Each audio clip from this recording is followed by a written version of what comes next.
The Johannesburg City Council will today begin to debate a motion of no confidence against Mayor Dada Morero, Council Speaker Nobuhle Mthembu, and Chief Whip Sithembiso Zungu. The no confidence motion against the city's leadership was brought by the Democratic Alliance, while Jama-ah targeted Mthembu in a separate motion. It'll be debated today and tomorrow.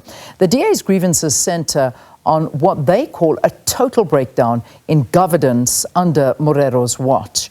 Let's get a bit of analysis. We're joined by the Director of Research at Auwal Socio-economic Research Institute, Angelo Fick. Angelo, good to have you. Thank you so much for your time. Good morning, or just morning. Yeah, exactly. I don't know which one it is, and it depends which side of news you are, whether it's a good morning or a morning. Let's talk about Joburg Mayor Dada Morero.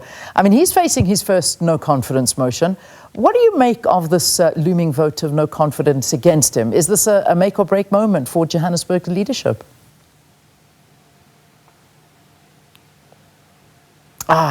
Seems like Angelo's just, we've just lost him. We're going to try again just to try and get him back up so we can see. I mean, the reality is that it's nothing new. Joburg is, we are so used to going through mayors, and at a time like this, it just seems so difficult. And we're going to look at a couple of the protagonists that have shown their hat or thrown their hat into the race as well. I mean, 9 mayors since 2016. With structural reform being at the heart of all of this. This is something that Angelo would know and note as well. I think we've got you back, Angelo. I think I'm back as well. There we go. Much better. Just weigh in on the conversation. Talk to us about what you think about this motion of no confidence. So I think that there are national politics involved. So these are people who are all inside the Government of National Unity coalition, but have their eyes on local government elections in the next 18 months. And so they are maneuvering. And we've heard from the Democratic Alliance that Helen Zille is thinking about standing for mayor of the city of Johannesburg. And I suspect that that would be an attempt to demonstrate that not only can they govern regionally in Cape Town and the Western Cape and its smaller municipalities, but they have their eye on the wealthiest city, the largest metro in South Africa, and that if she can rescue Johannesburg, the Democratic Alliance is certainly ready, as they would see themselves, for 2029. So I suspect that there are local as well as national contortions that cause these changes, but this could also be a moment of revenge. We know that the DA was removed from power in the city of Tshwane, the capital of the country, and I think that grudges are born. And people are now maneuvering to remove people in Johannesburg from government. But of course, the wealthiest city in the country, the region, the continent, needs stable government, has not had it for over a decade. And that we can see in the state of the city. Yeah, and this is blatantly obvious for anybody that's in the city or visiting the city or that's been out of the city for a while and comes and has a look at it. I mean, you have described it, and you call Joburg service delivery a dystopian. Darkness at night, sinkholes on roads, water shutdowns affecting 60% of households. I mean, given the urgency, how do you assess Mayor Morero's recent accelerated service delivery blitz ahead of the G20? I mean, is this effective governance? Does he belong in the seat of the mayor looking around? Well, it's effective governance at the behest of the President of the Republic of South Africa, because if Cyril Ramaphosa if we had not been hosting the G20 this year, would this shift have happened? Would the President have intervened and suggested that as outside leaders, heads of state are visiting, we should, somehow ramp up the way in which the city is run? For the 6 million people who live here, this seems to not have been a priority for the governing party. We also know that the problem is that this is merely going to do some superficial changes ahead of that summit at the end of the year.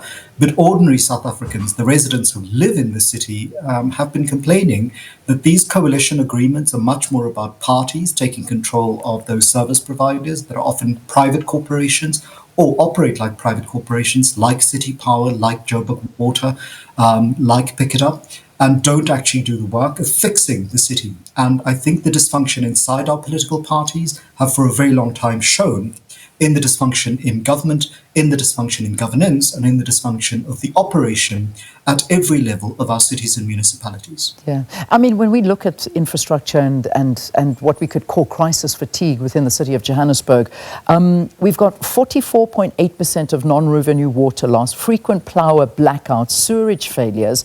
I mean, these are huge, huge problems that are affecting the city of Johannesburg.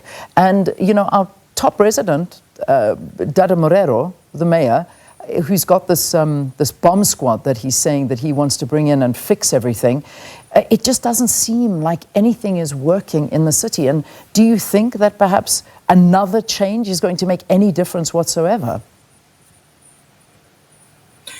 I don't think another change will make any difference. A shift of party has often seen a lower performance level precisely because incumbents are likely, and I don't mean incumbents in political office, but the deployment of cadres from parties into the civil service often has resulted in a hampering of the new administration's ability to do things. We've seen this in other municipalities.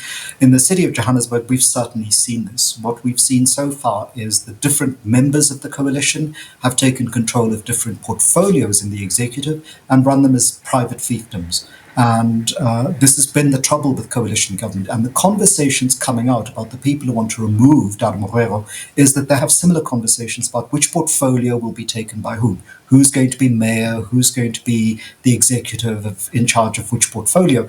And it's not really about what are the priorities to make the wealthiest city on the continent with a budget of 80 billion rand function. There seems to be much more focus on how parties and individuals are going to gain, and much less a plan of action that says this is how we're going to fix the problem. We're going to regularize a certain number of things. We're going to take things back out of the for-profit sector into the civic governance control sector in order to make sure that this happens. I think what's also missing is any conversation about the role of organized crime in the dysfunction of the city, because we've certainly heard from people during, for example, power outages, of people with weapons descending on substations, people with weapons, getting the police guarding those power infrastructure stations to remove themselves. So I think we have a bigger problem than simply the failure of government. It is, I think, that odd relationship between organized crime, governing officials, and private profit interests that have put the citizens very far down the line of recipients of benefit from administration. Yeah, well described, because that really does feel like what's happening. So let's get back to what's going to happen. I mean, obviously we see the Joburg Mayor Dada Morero explaining his confidence. He's saying, no, I am going to be absolutely fine, and that this no confidence tabled against him in the council will fail. What do you think his chances are of surviving? If he can get all of the coalition partners on board and get a majority of 136 councillors to vote in his favour, he's certainly through. But that, I think, is not just up to what happens at the city level.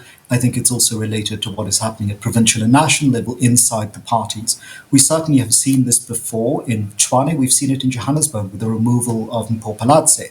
There it was much less about what the governing coalition was doing on the ground and much more about what the priorities of the national levels of their party, the DA, and at that point was about. We've seen something similar in the city of Tshwane, with Sylvia Brink being removed from power through a realignment in coalition partners, and the role of the Municipal Workers' Union and the use by the ANC of that disaffection by the MWU to remove Sylvia Brink. In Johannesburg, I think the point is going to be driven by whether or not the coalition partners aligned behind Dada Morero can be put in line to vote for him, and whether they can get enough people to come across from the smaller parties to support them. We certainly heard from the chief whip of the DA in the Johannesburg Metro Council that they've heard from smaller parties. Now, the nightmare is a return of old faces and old voices to that mayorship. If we're thinking of the Jama-ah people, both of those members have had turns at it, and the city actually worsened under their governance. And so here again, the question will be, will we have a mayor who is nothing but a puppet for a larger group of parties, coming from such a small party that they have no power at all? And is that going to be a compromise made by people who can't choose from among themselves who should be the mayor? Yeah, let's talk about some of the names that have been thrown about. You mentioned Helen Zille. We'll come back to her. But let's talk Herman Mashaba, because his name's been doing the rounds as well. So he has been the mayor of the city of Johannesburg. And let's not forget that there were court judgments against him for some of the security actions that he had.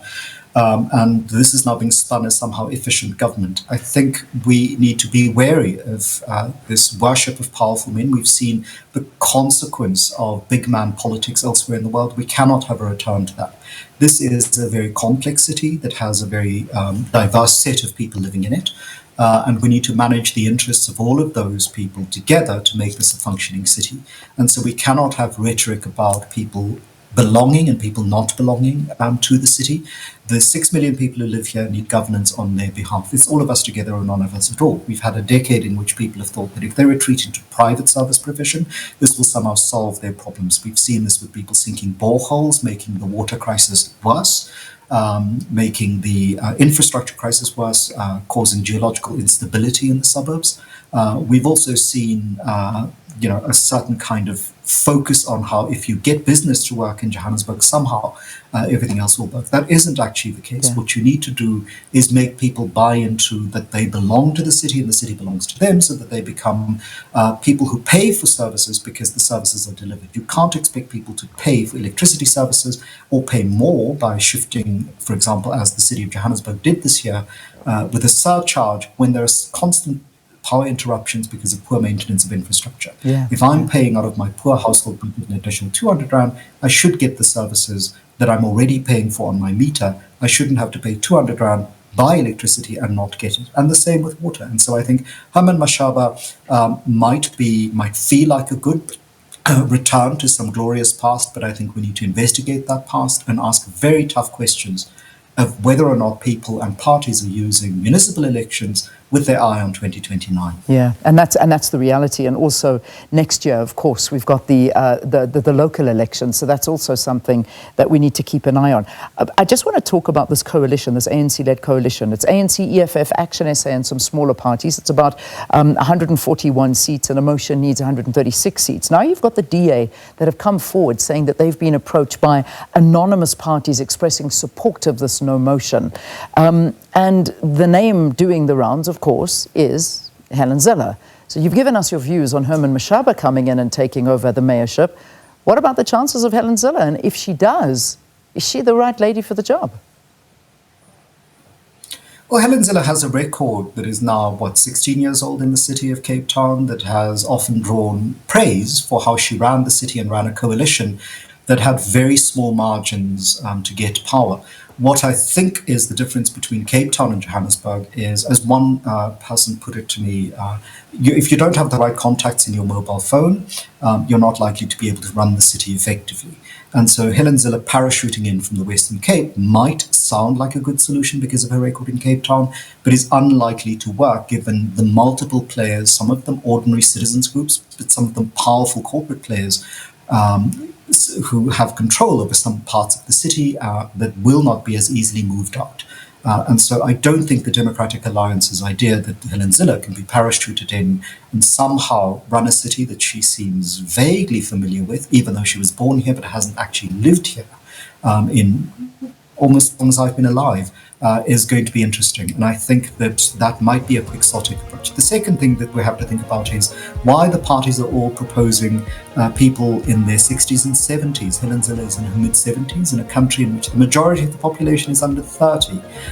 When is it that these people who are survivors of apartheid are going to step aside and we'll have younger people take control deep into this millennium of the governance of this country from the municipal level up? I think the wealthiest city in the country deserves youth leadership.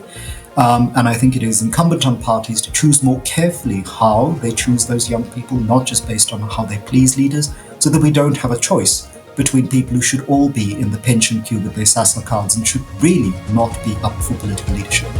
Angela, we're going to leave it there. It's going to be an interesting one. Thank you so much for talking to us. Angelo Fick, Director and Research at Auwal Socio-economic Research Institute, speaking about the city of Johannesburg's Mayor Dada Morero. First motion of no confidence.